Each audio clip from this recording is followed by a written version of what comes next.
I see a lot of different things. I got a lot of different mixed opinions about what's going on in the tattoo business right now. You know, on one hand, I'm the old dog that's trying to fucking, you know, stick to my roots and stick to my guns and be like, fucking, this is how I do it. This is how I'm gonna fucking do it. And I see my tattoos that are 15 years old and I'm like, that's what tattooing's about. But then I see like these other cats that are making like fucking $1 billion fucking dollars doing some shit that I'm like, is that even gonna look good in fucking 2 years?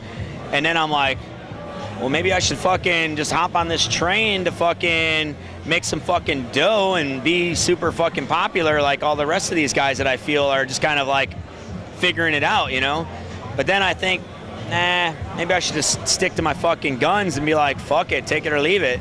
But then again, you know, like, I do tattoo for money and I do tattoo to be successful. So I don't know, you know, I have a lot of mixed feelings, you know, because I tattoo with these guys, you know, side by side, and I see their tattoos, you know, that, you know, are a year, 2 years old, and I'm like, well, what the fuck's going on there, man? You know what I mean?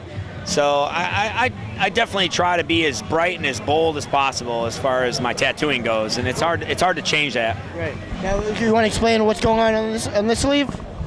This was, I was 19 years old when I started getting this tattoo. And what happened with this arm was I got apprenticed by a guy, and 2 months into this apprenticeship, I was like, I'm done learning from this guy. Like, I knew that I already surpassed him. I already knew that I already absorbed everything that he had to offer. I'm looking at magazines going, I want my tattoos to look like these guys. And this guy over here is like, oh, I could do that. And I'm like, motherfucker, I work next to you. Your shit, I don't give a fuck what you're doing. It doesn't look like that. So I was like, I really wanted to be as good as those guys. So I went out and I fucking found the best. I mean, I got this tattoo from Mike Davis from Everlasting Tattoo. That dude's a fucking legend, man. Like, Everlasting Tattoo. Like, half these new kids probably don't even know his name. But that dude is a San Francisco fucking legend. He used to work with Grimy, Marcus Pacheco, Aaron Kane. I mean, all those guys from the early 90s, man. They were killing it back then. He still kills it. And I was 18 years old, and I wanted to get tattooed by Bugs. And Bugs was like, nah, yeah, you look like a pussy. You probably won't even sit, you know? I was like, did this motherfucker just call me a pussy? Fuck this dude. So I ended up getting tattooed from Mike, who was right next to him, and Bugs sat there and didn't do shit. And I was just like, yeah, I was kind of like rubbing it in his face, like, fuck you, motherfucker, I'll sit here all day, you know? And Mike Davis fucking tattooed this big-ass fucking tattoo on his 18-year-old fucking kid, man. And, you know, I flew to San Francisco, and I had Grimy do my neck. I was 19 years old when Grimy did my neck. And I just was there. I mean, these guys didn't know it, but I was there fucking just soaking up anything that I could. Like, I was memorizing what kind of soap these motherfuckers had in the bathroom, you know? Like, I was just like, you know, now it's like, you know, you go on the internet and you go look at your favorite tattooer, and this motherfucker's got a checklist of everything that he uses, and every needle and machine and inks and all that stuff. That shit was unheard. You got your fucking shop burned down if you did that shit back in fucking 1995.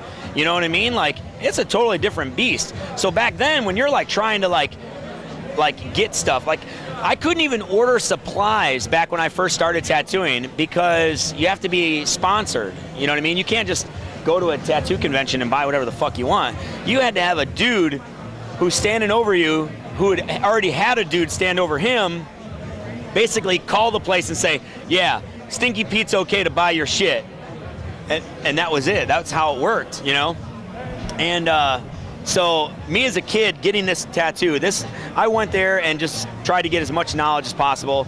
Jeff Zuck was a huge turning point in my career, man. Like, Jeff Zuck, that dude's a fucking beast. And he did this tattoo, and then actually he ended up coming down and working at my shop, the same shop that Scott Marshall actually worked at till he died. I opened that shop in '96 with John Marchiano. Actually, I did Scott Marshall's very first couple tattoos, and me and him go way back. So. Well, we know you're busy here this week, so we'll let you get back to doing your thing. Thank you so much for taking time and talking with us. Problem. And I was gonna ramble on, man. I'm like, it's all good. And just we can do this shit all day, bro. I'll sit and talk story. I'm the old time storyteller right now. Like, I love it.